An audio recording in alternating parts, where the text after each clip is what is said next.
What a week, Newcastle fans, eh? What a week. Tottenham match preview.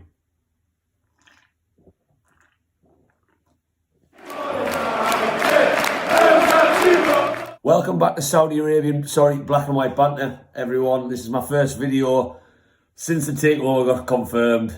And yes, I'm still on the cans, as I'm assuming most Newcastle fans are. Running out of tea towels now, so this one's a little bit dirty, but you've got to do what you've got to do. What a week. What a fucking week. I'm not even going to pardon the French. I'll speak French as much as I like. We are the richest football club in the world. Let me just say that again. Richest club in the world. No PSG, no Man Cities, Newcastle United. Cheers to that. So, before we touch on the Tottenham match preview, I just want to say what an amazing, mind-boggling week it's been for Black and White Banter this week. Things have just boomed.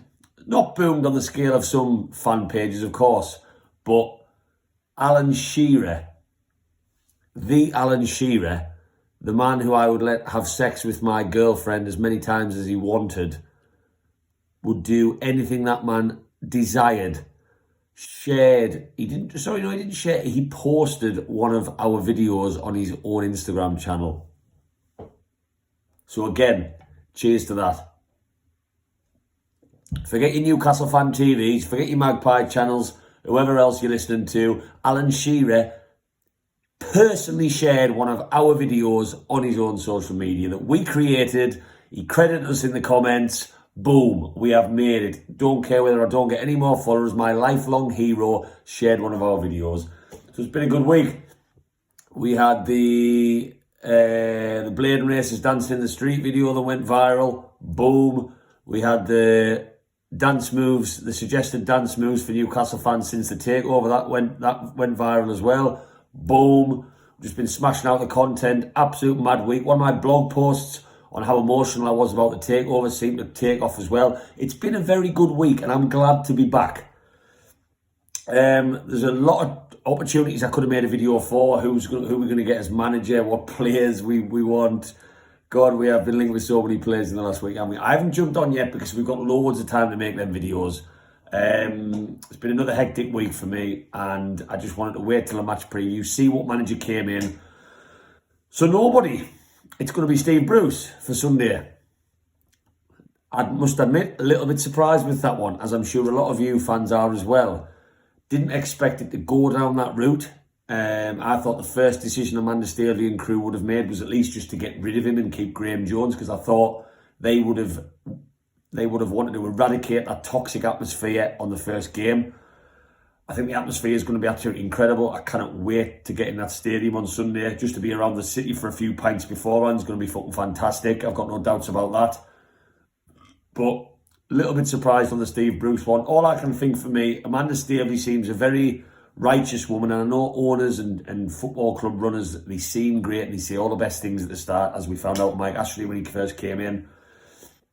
But I think she sat down with Steve, and I think this 1000th game thing, I think that's playing on their minds a little bit. I could be wrong. They know he's not going to change too much in terms of Graham Jones' tactics are pretty much what Bruce uses. We all know that. So I think they may be letting him have this one, see how the team perform now they've had this lift. And I have got no doubts about it. That team will be not different in terms of ability, because we know what they can do. They're not going to turn into world beaters overnight, but they will have a spring in their step on Sunday. They want to impress. The atmosphere is going to be electric. They will all be playing an extra 10-15%. You watch. You'll see a different Longstaff. You'll see a different Richie. I know some people jump on me back and say, Richie gives 110% every game. Yeah, but he's not that good a quality, is he? But I just feel like every player is going to up it a little bit. And the buzz in the training ground this week must have been fantastic, especially with the owners coming over to meet them all.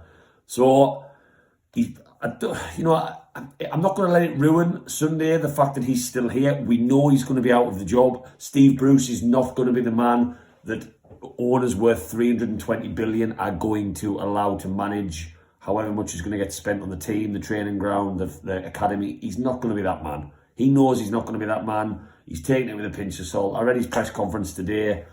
No talks about him leaving, apparently, from the owners. He had a go at the journalists, surprise, surprise. But let's just get on with it. Let's see how they perform on Sunday. I would like to hope if we go 1-0 down or we don't perform that well. I mean, Tottenham not having a great season, but they're still Tottenham. They've still got Son, they've still got Kane, they've still got Mora, much better attacking players than us going forward.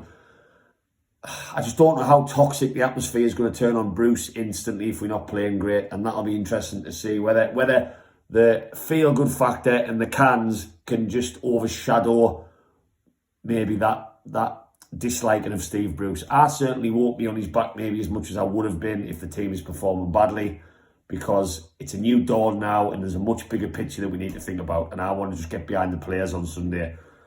And if we don't play well, it's nothing new, is it? Let's face it, it is nothing new. With regards to team on Sunday, I mean, I've heard John Joe Shelvey's back. Would I put Shelvey in? Me personally, no. I think he's done. Don't really rate the man. Don't like his work rate in midfield. Tottenham are going to move. Tottenham are going to spread that ball around. They've got pacey players. I just don't think he's the man anymore. Yes, he's capable of picking a pass out. Yes, he's capable of doing things with the football that some of our other central midfielders aren't. But I just don't rate the man anymore. And every time I watch him, I get very, very frustrated. And Shelvey, for me, is the sort of guy maybe has one good game in about 3 or 4. And that's not good enough. I'm not saying Longstaff plays well every week, but we're starting to see a little bit of a different Longstaff to what we maybe saw for God best part of the whole Bruce era. So I wouldn't bring Shelvey back in. Wilson is back. Fucking, let's have another drink to that. Callum Wilson is finally back, so you're always going to fancy us a little bit more with him in the team. What fantastic news that is. Back in front of the Gallagher end. He's always likely to get a goal, let's face it. Maximin is going to create chances. He's going to get his defenders down the line. He needs a man in the box who's going to take a risk on the front post, knows where the goal is, but also what's great about Wilson is he has that turn of pace. He's always on the shoulder. That's what I like about him. Yes, you've got your hold-up player strikers. That's always great as well. But Wilson is always moving. He's always thinking. So it's fantastic to hear that he's back. Hey, Tottenham are having a shit season. There's points there up for grabs on. So let's make no doubt about it. Tottenham are not the same Tottenham we knew a couple of years previous. They aren't. They're all in disarray. They've got a new manager. He did very well at Wolves, but they do not look this season like they are playing for him. I've read the reports about unrest on the training camp. They're not too happy with his ideas. There's issues with the fans and Daniel. This is a match there. Harry Kane's not firing on all cylinders, let's be honest. I'll touch wood on that one. I think this is actually made of wood. Don't know whether it's made of wood in Saudi Arabia, but you don't want to jinx Harry Kane and say that he's been bad because he'll probably bang in a hat-trick, but he's not fine. We saw against the England game against Hungary the other night. He's not all there at the moment. Did he want his move to Man City? Who fucking knows? I'm not doing a Tottenham channel. But there's points up for grabs there. And let's not forget, Newcastle fans, we're in a relegation battle at the moment. As it stands at the moment, yes, I've been on cloud cuckoo land for the last week. I've probably drank my own body weight in cans almost every day. But we are still in need of desperate points. We do not want to get relegated this season because that would be the most Newcastle United thing to do. So I wouldn't make too many changes. Obviously, Wilson's going to come back in. That goes without saying.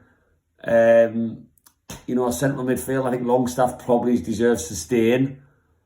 Willock hasn't really hit the ground running. I'm getting a little bit, I know he didn't have a pre-season, which I keep getting told. I'm getting a little bit concerned. Was Willock's form at the end of last season a little bit fluky, right place, right time over and over again? I don't know, because he's still a very young kid when he was at Arsenal, let's not forget that. And he came in with such high expectations. We were all buzzing when we got him for 25 mil.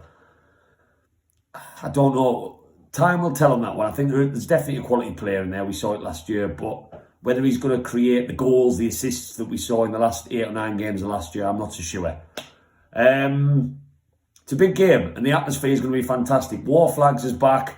The city's going to be buzzing. The owners are going to be there. Don't even want to know what the atmosphere is going to be like. The Strawberry Corner where our city is going to be fucking rocking.